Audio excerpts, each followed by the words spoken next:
Mister Gujral kidnap हो गए? हाँ। मगर क्यों?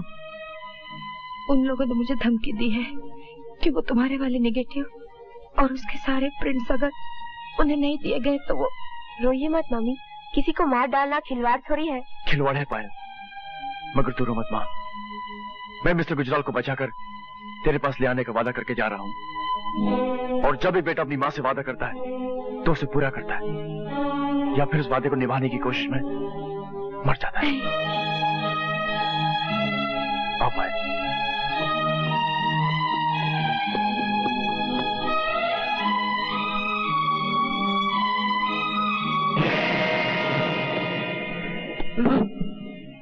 अगर वासु 5 मिनट के अंदर अंदर नहीं आया तो क्या हो जाएगा? नेगेटिव्स लाओ।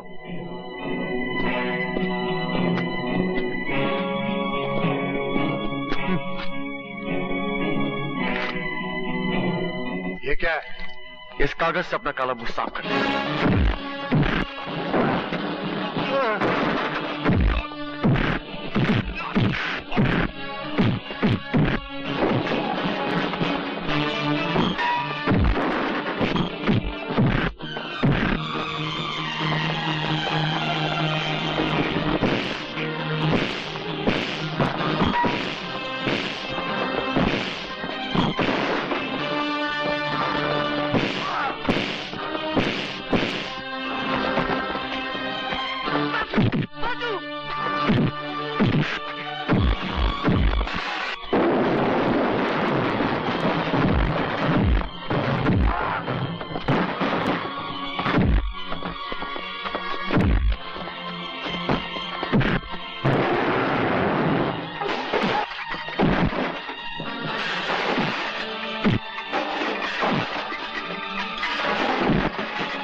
डॉक्टर ने आराम करने के लिए कहा है।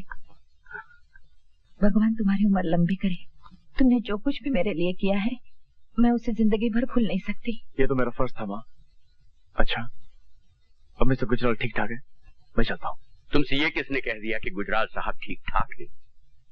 गुजराल साहब तो मर गए बेटे, वो तो तुम्हारे डैडी हैं।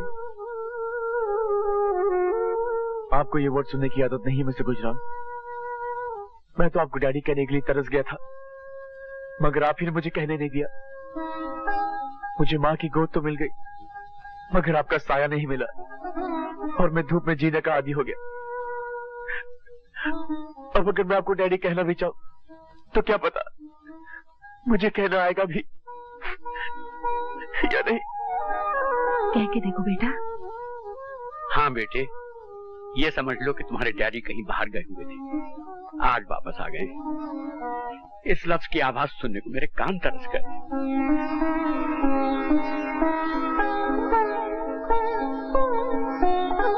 ठीक है बेटे, ये सेल्फ सेंटर्ड बुढ़ा इसी लायक है। दे दो तुम मुझे सजा, जो चाहे दे दो सजा। डैडी,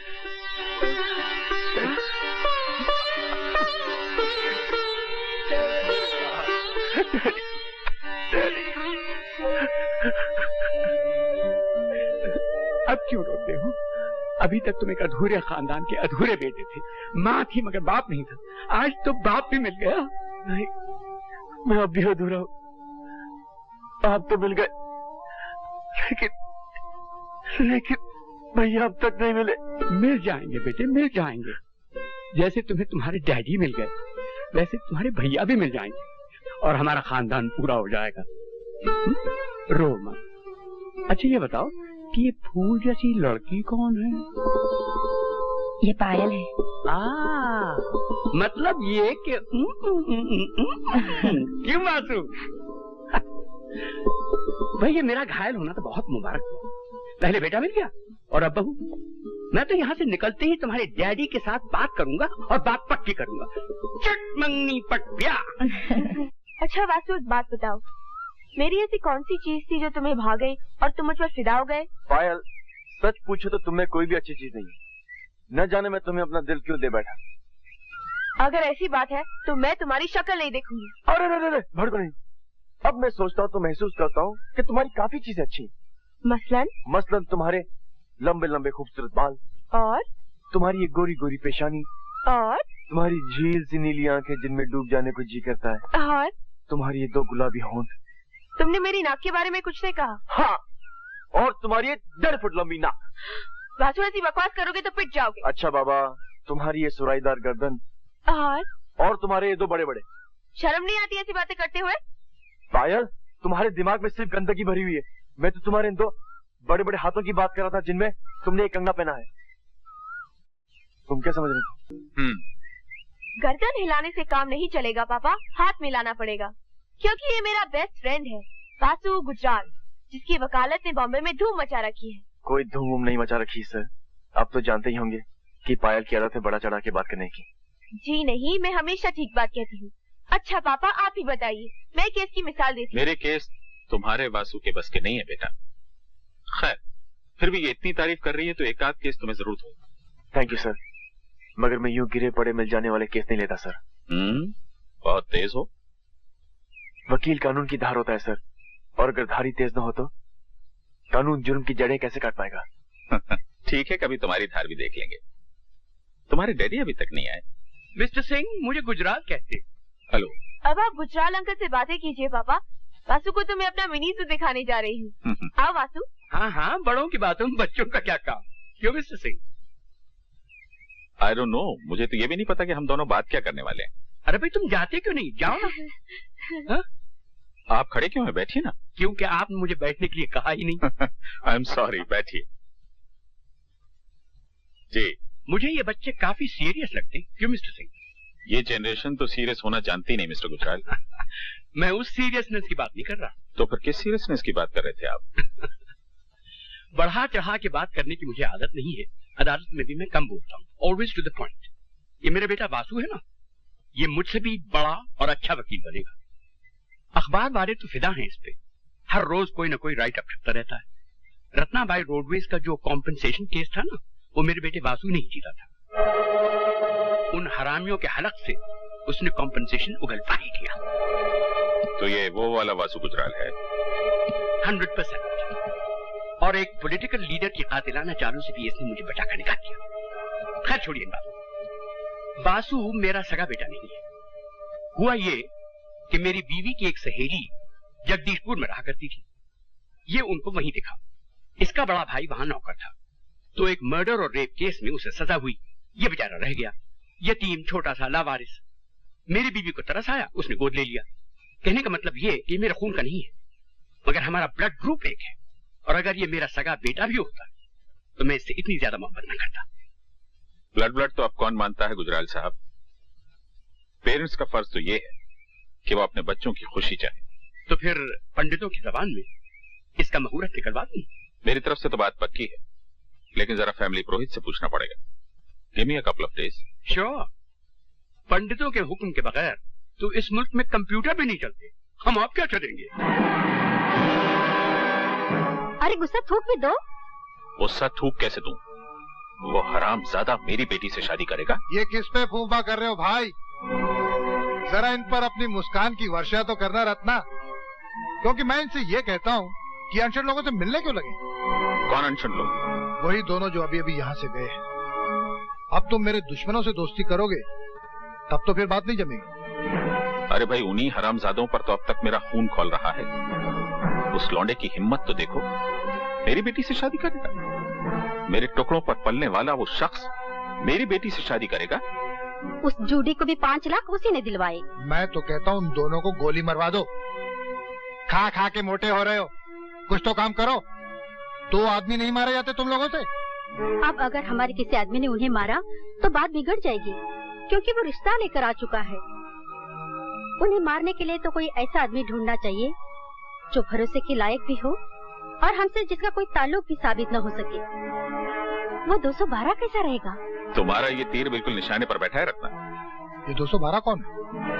पता नहीं, मगर कमाल का आदमी। She'll be alright in about 3 months, लेकिन इनको दाखिल करना पड़ेगा और ट्रीटमेंट भी बहुत महंगा होगा। महंगे सस्ते की बात ना कीजिए डॉक्टर, बस इतना बताइए कि ये ठीक तो हो जाएंगी ना। पैसों का बंदोबस्त तो कहीं ना कहीं से कर ही लूंगा। You are very fortunate mister Ravi. मेरा teacher doctor Arnold Robertson London से आने ही वाला है, and I tell you he is a magician. वो मेमोरी का ताला ऐसे खोलता है जैसे कोई एक्सपर्ट की किसी तिजोरी का ताला भी क्या खोलेगा। ये तो बहुत ही अच्छी बात है। खर्चा कितना होगा? लेट मी थिंक, 1 लाख रुपया तो हो जाएगा। 1 लाख? मोर भी हो सकता है, लेकिन मैं 1 लाख रुपए के भीतर रखने की कोशिश करूंगा। I will try. ठीक है, मैं 1 लाख रुपए का बंदोबस्त करता हूँ। चलिए मालकिन, 1 लाख तो जरूर चाहिए, मगर किसी का कत्ल करके नहीं। मैं जानता था कि तुम यही कहोगे। ये कत्ल नहीं, 212 इंसाफ है। पूरी बात सुन लो, उसके बाद चाहो तो इनकार कर दो। पूरी बात क्या है? अंदर चलो। आओ। रत्ना, रत्ना, कौन? रत्ना, क्या कर रही हो? रुक जाओ, एक कदम पे आगे बढ़ाया तो कूद पड़ोगे। माय डियर सिस्टर, ऐसा मत करो। नहीं, मैं तेरी माय डियर सिस्टर नहीं हूँ। अगर तू मेरा भाई होता तो मेरी फूल से बेटी नीलम को गैंग रेप होने देता। मेरी बेटी का रेप और मर्डर करने के बाद अब तू मेरे पास आया है। आगे तो देख, मैं तुझे छोड़ूंगी नहीं। Ratna, Ratna, stop it. रत्ना नहीं, रत्ना नहीं। ये हमारे नीलम का कातिल नहीं है। ये तो उसका बदला लेगा। क्या तुम उसे मार डालोगे जिसने मेरे बेटे का रेप किया था? अरे, मैं तो अपनी बेटे की लाश को पहचान न पाई। सूरत बिगाड़ दी थी कमीनों ने। मेरी बेटी रोज मेरे सपने में आती है और कहती है, मम्मी डार्लिंग, वो बॉस्टन अभी तक जिंदा है, वो तुमको भी नहीं छोड़ेगा। तुम मेरे पास आ जाओ मम्मी। यहाँ पीस है, शांति है। हाँ, मैं आ रही हूँ बेटी, मैं तुम्हारे पास आ रही हूँ। नहीं, रत्ना नहीं। देख लिया, जिस आदमी को मारने के लिए मैं तुम्हें 1 लाख रुपया दे रहा था ना, उसी कमीने ने इसकी बेटी का रेप कर दिया और फिर मार डाला।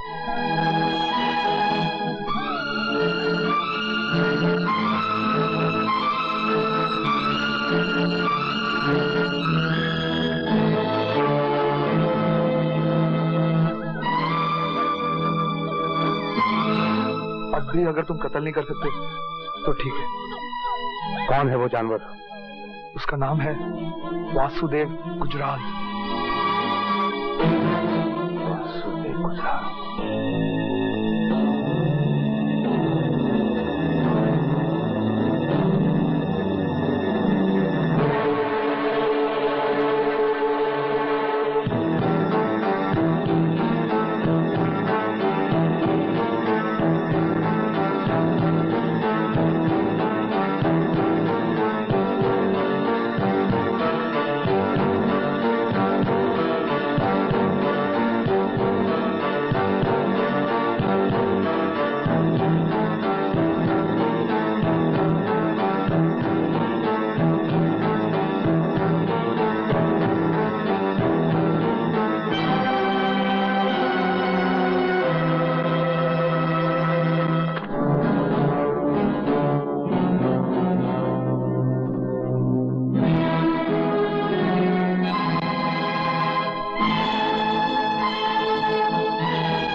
वासुदेव गुजराल बन के घूम रहा है शहर में और मैं अपने भाई को ढूंढता फिर रहा हूँ।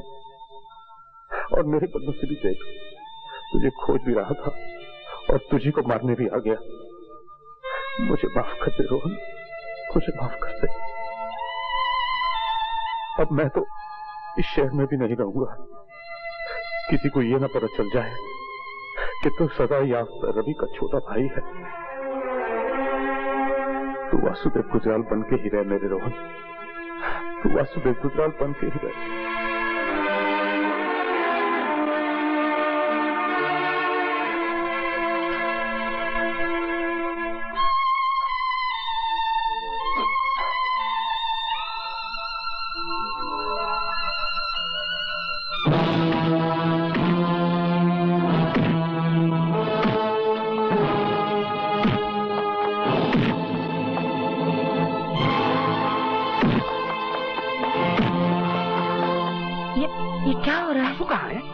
अंधेरा क्यों है?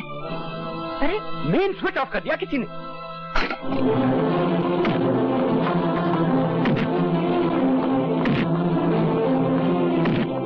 वासु, वासु, रुक जाओ बेटे, इसे और मत मारो। ये अपने आप को डिफेंड नहीं कर रहा, केस बिगड़ जाएगा। ये मुझे धीरेन ठाकुर का आदमी लग रहा है, वो है बड़ा काइया। कितनी तैयारी के साथ भेजा है इसे। तुम इसे फौरन पुलिस के हवाले कर दो। तुझे तो मैं कम से कम 10 बरस के लिए जेल भिजवाऊंगा। 2 साल कम क्यों कर दिए वकील साहब?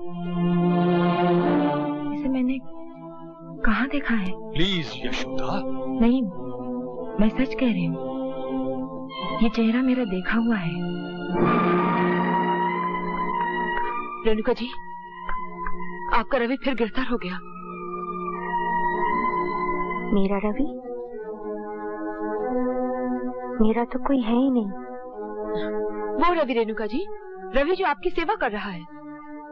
उस पर कत्ल करने की कोशिश का इल्जाम लगा है। क्या आपका रवि किसी का कत्ल कर सकता है? मगर रवि है कौन? अपनी याददाश्त की खिड़कियां खोली रेणुका जी। आप गांधारी की तरह बंधी हुई अपनी आंखों पर खोई हुई याददाश्त की पट्टी खोलने की कोशिश तो कीजिए। मैं जा रही हूँ उसकी जमानत करवाने, भगवान के लिए।